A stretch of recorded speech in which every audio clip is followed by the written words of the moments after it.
Iată-ne și cu episodul 3 pentru decorarea coperților de carte.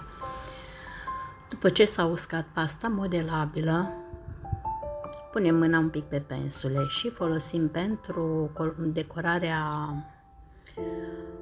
cotorului de carte o culoare maro metalizat de la Maxi Decor. Voi mai folosi și alte culori metalizate de la aceeași firmă. Deci colorăm bine cantul de carte și porțiunea decorativă care am realizat-o cu pasta modelabilă.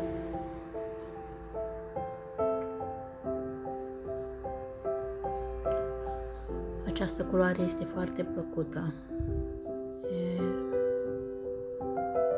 metalizată și dă un aer foarte plăcut. Colorăm și marginea cărții.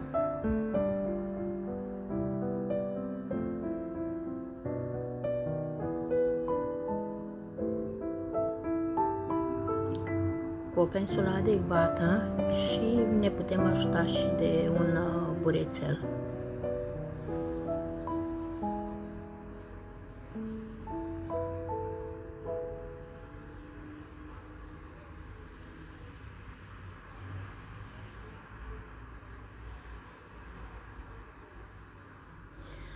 Pentru o sigilare completă,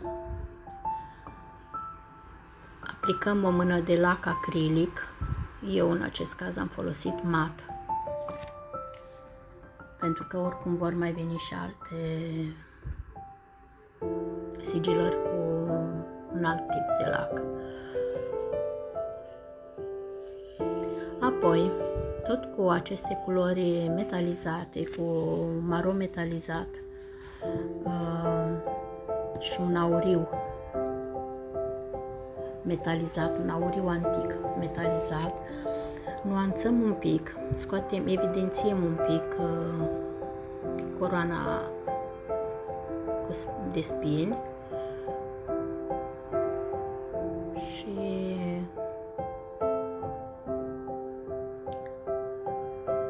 părul Mântuitorului.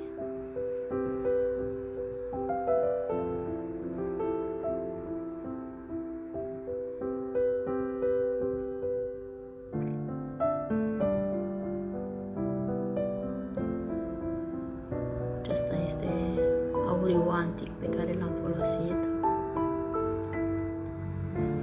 Aceste culori metalizate sunt de la Maxi Decor.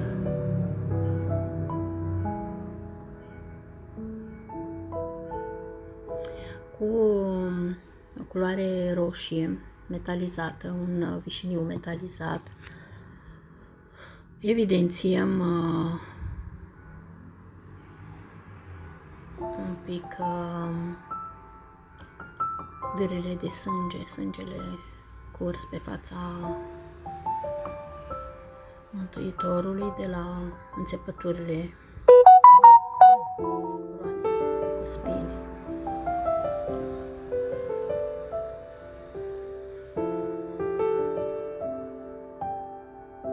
Este mai mult un vișiniu.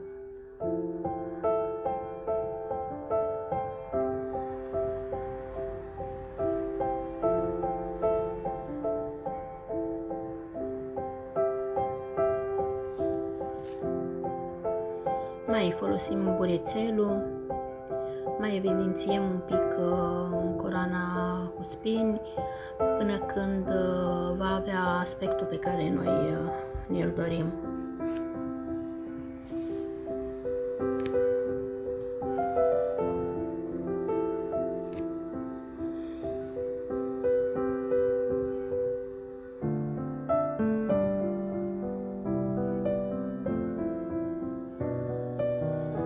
Acesta este frumosul decupajului, tehnicii de decupaj, că te poți juca cu pensula fără să fii pictor și poți realiza decorațiuni minunate.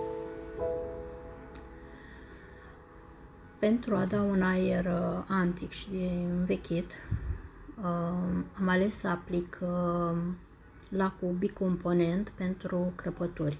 Întâi am aplicat pasul numărul 1, lăsăm un pic să se usuce și apoi am aplicat pasul 2, o parte din copertă, din imagine, am aplicat pasul 2 cu pensula și o parte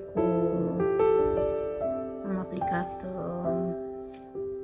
lacul din pasul 2 cu degetul, pentru că îmi plac cum ies crăpăturile aplicând astfel pasul 2.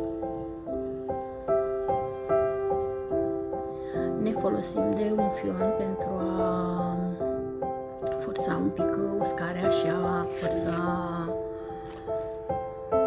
lacul de crăpare să formeze crăpăturile. Apoi, după ce s-a uscat bine, aplicăm o patină de învechire, patină clasic. Eu am aplicat-o cu o pensulă pe toată suprafața și cu ajutorul șervețelelor umede se îndepărtează această patină. Bine.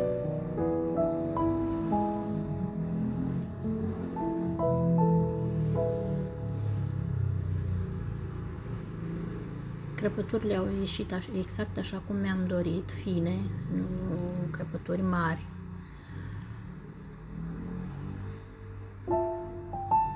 Și cam atât pe această parte de copertă de carte.